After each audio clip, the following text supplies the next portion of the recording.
Adelante. Ujú. Buenos días. Eh, Estábamos tratando todos estos días sobre el libro de Deuteronomio. El libro de Deuteronomio es la repetición de las leyes, de las leyes que el Señor le daba al pueblo por medio de Moisés, pero es como dice que la segunda ley, pero no es la segunda ley, es la repetición de esos acuerdos, de esos estatutos que el Señor le daba a Moisés para su pueblo. Contiene lo que debería ser la relación de ese pueblo y hoy en día pues la relación nuestra con, con Dios, una relación recíproca. Él nos da, nosotros le respondemos y es una relación más que todo como familiar entre padres e hijos. Expone el Señor, expone allí lo que el Señor demanda de nosotros, lo que el Señor demanda de su pueblo en ese tiempo, pero hoy en día pues demanda de nosotros, cómo vivir como el pueblo de Dios.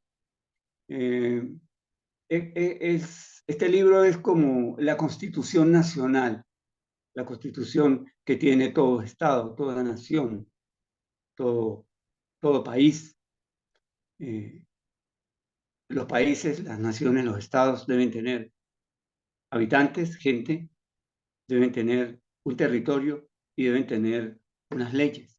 Si alguno de estos factores no está presente, no existe Estado, no existe nación, no existe país como tal. Eh, mm, Allí el Señor, esto desde el punto de vista teocrático, porque en este sentido era el gobierno del Señor. Recordemos que en ese tiempo no habían reyes, ni príncipes, ni gobernantes, en lo que es el pueblo de Israel. En otros pueblos sí existía, pero el pueblo de Israel era gobernado, era mandado por Dios. No tenía reyes. Los reyes vinieron después para, para calamidad nuestra. Vinieron después esos gobernadores. Entonces, en el capítulo 4, en el versículo 1, dice, ahora pues, oh Israel, oye los estatutos y decretos que yo os enseño para que ejecutéis y viváis, y entréis y poseáis la tierra que Jehová, el Dios de vuestros padres, os da. No añadiréis a la palabra que yo os mando, ni disminuiréis de ella, para que guardéis los mandamientos de Jehová, vuestro Dios, que yo os ordeno. Ese es el encabezado de la Constitución. Como sabemos, toda Constitución no se puede quitar ni se le puede añadir. Y el Señor nos especifica aquí que no se puede quitar, no se puede añadir, sino que esa es la Constitución y no hay otra. El Señor demanda obediencia, demanda respeto, amor, fidelidad, moralidad, decencia, humildad, mansedumbre y valentía. No solamente valentía física, sino la valentía que debían ellos y debemos tener nosotros para cumplir con todos estos preceptos, con todos estos mandatos. Y él tiene tres premisas fundamentales, que es el agradecimiento en el versículo, en el capítulo 5, en el versículo 15, dice, acuérdate que fuiste siervo en tierra de Egipto y que Jehová tu Dios te sacó de allá con mano fuerte y brazo extendido. El Señor allí le está recordando al pueblo que tiene que ser agradecido. Y en este momento, hermanos, nos recuerda a nosotros que también tenemos que ser agradecidos porque igual Él nos sacó con mucho poder, con mucha fuerza, porque fue que costó que nos sacara de este mundo en el pecado en el que nosotros nos movíamos cuando no teníamos nacionalidad ni teníamos identidad. La otra premisa que el Señor tiene para su plan es el amor. El amor. Allí mismo en el capítulo 6, que estamos viendo, en el versículo 5 dice, y amarás a Jehová, tu Dios, de todo tu corazón y de toda tu alma y con todas tus fuerzas. Es algo que no es que nazca el sentimiento, sino que el amor allí es una responsabilidad, pero la responsabilidad, ese amor, ese sentimiento viene nacido cuando conocemos al Señor. Uno no ama lo que no conoce, tampoco odia lo que no conoce, pero en este sentido lo amamos porque alguien nos dio a conocer su palabra y nos lo dio a conocer a él. Y la tercera premisa de él que demanda es la excepcionalidad, es el privilegio de ser el único él que reciba toda la oración, toda honra, toda la alabanza. Y sobre este punto se versa la gran mayoría de intención de estos capítulos, del capítulo 4 hasta más o menos el capítulo 28, 29, porque él siempre trata sobre la idolatría, sobre el que se niega el Señor que nosotros seamos idólatras. No podemos ser idólatras y él demanda para él la preeminencia. No se puede ser idólatras. En el versículo 8, en el capítulo 8, en el versículo 19, aquí rápidamente dice: mas si llegares a olvidarte de Jehová tu Dios y anduvieses en pos de dioses ajenos y le sirvieses a ellos, te inclinares, yo lo afirmo hoy contra vosotros, que de cierto pereceréis. El Señor demanda que Él es el único que puede ser adorado. Entonces, todo este libro es un código de leyes que antes de ser gravoso y que antes de angustiarnos o desanimarnos, norma nuestra vida, la regula, la hace más eficiente y nos protege del mundo y nos protege de nosotros mismos. Llegamos allí al capítulo 13, que exponía nuestro hermano Jonathan ayer, y decía, en uno de sus articulados, decía, capítulo 13, versículo 6, dice: si te incitare tu hermano, hijo de tu madre, o tu hijo, tu hija, tu mujer, tu amigo íntimo, diciendo en secreto, vamos y sirvamos a dioses ajenos, que ni tú ni tus padres conociste. Hay gente que de repente le dicen a alguien: mira, ¿y qué vas a hacer el domingo? No, es que tengo que ir para la iglesia. Oye, mira, pero este domingo, ¿por qué no dejas? Y vamos, tenemos una fiesta, tenemos un paseo. Dice el 8, no consentirás con él, ni le prestarás oído, ni tu ojo le complacerá, ni le tendrás misericordia, ni lo encubrirás. Y en aquel tiempo era tan radical esta orden que dice, sino que lo matarás. Hoy en día, pues, nosotros no podemos matar a nadie por eso. Pero no podemos ni dar oído, dice, no darás oído, el 3, a las palabras del tal profeta, del tal soñador. En Génesis 3, nosotros lo leemos, pero si vamos a consultar Génesis 3 en el versículo 6, cuando Eva le dio de comer a Adán, él oyó, y dice el Señor, porque oíste, porque atendiste, porque hiciste caso a la voz de tu mujer. Y él esgrimió una serie de excusas allí que culpó al Señor. Y sin embargo, no tuvo el Señor, para el Señor esa excusa no fue valedera. Y en Mateo capítulo 19, en el versículo 29, dice que si algo es causa de apartarnos de los caminos del Señor, de inclinarnos hacia otros dioses o llevarnos a otros caminos, hay que dejarlo. Dice la palabra de Dios: dejarás padre, madre, hijos, hermanos, esposa. Es muy duro leerlo y más duro es hacerlo. Ya sorprende o es interesante cuando llegamos al capítulo 14, que es el capítulo que corresponde para hoy, y vemos que dice allí la expresión, yo creo que es la expresión más preciosa y más sublime, más gratificante que uno puede leer de entre todas las expresiones que pueda tener la palabra de Dios, que todas son maravilla, dice, hijos sois de Jehová vuestro Dios.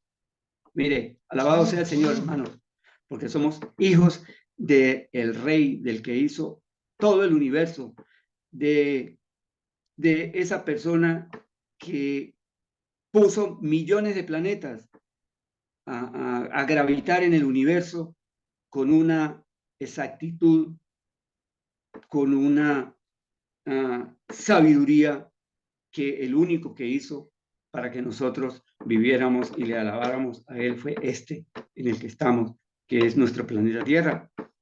Dice allí, porque eres pueblo santo a Jehová, tu Dios, y Jehová te ha escogido para que le seas un pueblo único de entre todos los pueblos que están sobre la tierra. Esto viene haciendo como una especie de descanso, de resumen de todo lo que el Señor viene exponiendo a través de Moisés en todos los capítulos anteriores, cuando nos recuerda que fuimos liberados, nos recuerda que éramos esclavos y nos pide fidelidad, nos pide amor para con Él y nos pide que sea el único a quien se le rinda toda gloria y todo honor.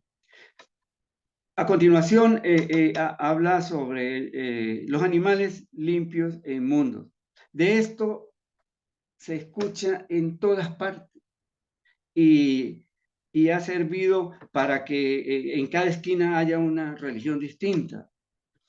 Pero el Señor aquí, Él, así como quiere un pueblo fiel, Él quiere también un pueblo sano, un pueblo saludable. Y nos coloca allí una serie de animales que no podemos comer. Imposible que nosotros comamos pelícanos, buitres, que comamos lechuza o que comamos cigüeña o murciélago. Eso es imposible, eso es contra nuestra propia naturaleza digestiva, eso es imposible. Eso es, dice que es nada abominable comerás, y abominable es todo lo que es desagradable, repulsivo, en una palabra muy coloquial, asqueroso. El Señor nos prohíbe para nuestra salud que comamos eso. Y allí aparece también el cerdo y esa cuestión ha dado origen hasta religiones, pero nosotros sabemos que el cerdo contiene bastante grasa, no es muy saludable. De hecho, en Génesis, antes del diluvio, el Señor dijo que nosotros, entonces nos daba toda semilla, todo árbol, todo fruto para que comiéramos. La ingesta de carne vino después del diluvio universal. Y luego tenemos como segundo tema de este capítulo 14, la ley del diezmo. La ley del diezmo dice allí, indefectiblemente diezmarás todo el producto del grano que rindiere tu campo cada año. El Señor es específico y dice que rindiere tu campo. Obviamente, si el campo no rinde, pues no puedes dar. Consciente él en eso. Y hoy también este tema ha servido igual para que en cada esquina haya una religión diferente, pero la intención es la misma, porque la palabra, la intención del Señor no cambia. La intención es la misma. Dice el versículo 27, no desampararás al levita que habitare en tus poblaciones, porque no tiene parte ni heredad contigo. El que trabaja para el Señor, el predicador, el ministro, tiene derecho a comer y ese es su trabajo. Él no tiene otra fuente de ingreso. Por eso es que las contribuciones, las ofrendas que damos sirven a ese fin. Dice el versículo 29, y vendrá el levita que no tiene parte ni heredad contigo, y el extranjero, el huérfano, la viuda que hubiere en tu población, y comerán y serán saciados, para que Jehová tu Dios te bendiga en toda obra que tus manos hiciere. Si nosotros nos damos cuenta en este capítulo 14, en todo lo que el Señor dice allí, no es como en los capítulos anteriores. No hay el riesgo de que vamos a ser destruidos, como si adorásemos un Dios ajeno. No hay el riesgo de que vamos a ser cortados del pueblo, sino que nos da en este capítulo es un consejo sabio de cómo debe ser en este sentido su pueblo: alimentarse bien, tener cuidado con su salud y contribuir monetariamente, en nuestro caso, y en el caso de ellos, pues el diezmo, para el sostenimiento allá del levita que se ocupaba de ministrar en el templo, pero también de la viuda, del huérfano y de las necesidades, como es hoy en día las necesidades que tiene nuestra iglesia. En todo esto, podemos nosotros tener una conclusión muy sencilla. ¿Qué es lo que demanda el Señor de nosotros? El Señor demanda de nosotros eso: fidelidad, amor, respeto, preeminencia. Las motivaciones del Señor son las mismas de aquellos tiempos para nosotros hoy: nuestro bienestar, el bienestar de nuestros hijos, de nuestra familia, la conformación de un pueblo fuerte, de una nación santa apartada para Él. Las intenciones del Señor son las mismas: estar cerca de nosotros, ser nuestro proveedor, que dependamos de Él. La ley que Él propone no es gravosa. Esa ley nos protege y nos cuida del mundo y de nosotros mismos, porque nosotros mismos no sabemos cuidarnos, si no es con su sabio consejo. El plan para nosotros hoy en día es mucho mejor que en ese tiempo, porque en ese tiempo no se hablaba de la vida eterna, y hoy el Señor nos ofrece la vida eterna después de que ofreció a su Hijo en remisión por nuestros pecados. Yo quiero leerles aquí, hermanos, en Colosenses, capítulo 2, versículo, lo tengo por aquí en mi ordenador, hermano. Juan 6:27. Juan 6:27 dice: el Señor dice, trabajad no por la comida que perece, sino por la comida que a vida eterna permanece, la cual el Hijo del Hombre os dará, porque a este señaló Dios el Padre. En Colosenses 2:16, dice en Colosenses 2:16 que por tanto nadie os juzgue en comida o bebida, o en cuanto a días de fiesta, luna o días de reposo. ¿Sí? Dice, pues si habéis muerto con Cristo en cuanto a los rudimentos del mundo, ¿por qué, como si vivieseis en el mundo, os sometéis a preceptos? Y también nos dice en Romanos 14, dice, porque el reino de Dios no es comida ni bebida, sino justicia, paz y gozo en el Espíritu. No destruya la obra de Dios por causa de la comida. Todas las cosas a la verdad son limpias, pero es malo que el hombre haga tropezar a otros con lo que come. Esto refiriéndose a aquellas personas que prohíben comer cosas. A la verdad, el alimento más interesante, el alimento indispensable, es el que el Señor mismo nos indica: el que no perece, el que no daña, el que no destruye, el que lleva a la vida eterna. Ese es el alimento que nosotros debemos tener en cuenta. Lo demás, las consideraciones que están aquí, es para nuestra salud física, y como decía, lo del diezmo es algo que en el Nuevo Testamento ya no es tributario, es decir, ya no es obligante una cantidad, sino que como el pacto es mejor, el Señor en su eterna misericordia y sabiduría ha puesto a través de la inspiración de Pablo, que nos enseñe que lo que debemos dar, lo debemos dar con corazón alegre, no por necesidad, porque Dios ama al dador alegre. Pero sí tenemos que tener en cuenta, hermanos, es que hasta ahora hemos estudiado que el Señor merece respeto, fidelidad, amor y preeminencia. No puede haber nadie sobre Él. No podemos adorar seres extraños. No podemos ir tras dioses extraños, ni aunque nuestra misma familia, nuestra misma, y es doloroso decirlo, tengamos que dejarlos, porque dice la palabra del Señor que tendremos más si lo seguimos a Él, no importa lo que dejemos. Lo demás, sobre la comida, esos son rudimentos que no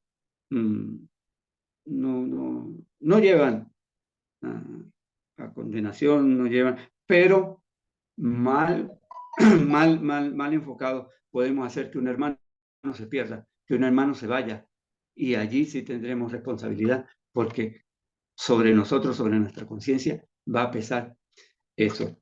El Señor también dice allí en su palabra, nos indica en estos capítulos anteriores, que la responsabilidad es enseñar esto, aprenderlo nosotros y enseñarlo a nuestros hijos y a los hijos de nuestros hijos. Así se va formando la nación que el Señor quiere, el pueblo que Dios quiere, que se forma con la reunión de familias, y en este caso las nuestras, que deben ser unas familias que sirvan al Señor y que sea Él el único que esté en nuestras vidas y merece toda la honra, todo el respeto y toda la veneración. Quedamos, hermanos, en el entendido de que Él es el único y fuera de Él no existe absolutamente nada. Sus preceptos, sus leyes, sus consejos están tan vigentes ahora como estaban en ese tiempo. Vamos a orar. Mamá Padre Celestial, Señor, gracias te damos porque en este libro que has dejado para nosotros, tu palabra, Señor, nos indica que tú quieres un pueblo santo, que tú quieres un pueblo apartado, pero que también quieres un pueblo sano y un pueblo que se solidarice, que se conduela con el huérfano, con la viuda, y que también, Señor, tengamos conciencia de que sin nuestros aportes, sin nuestras ofrendas, es muy difícil, prácticamente imposible, extender tu palabra, Señor, en los límites del mundo como tú quieres.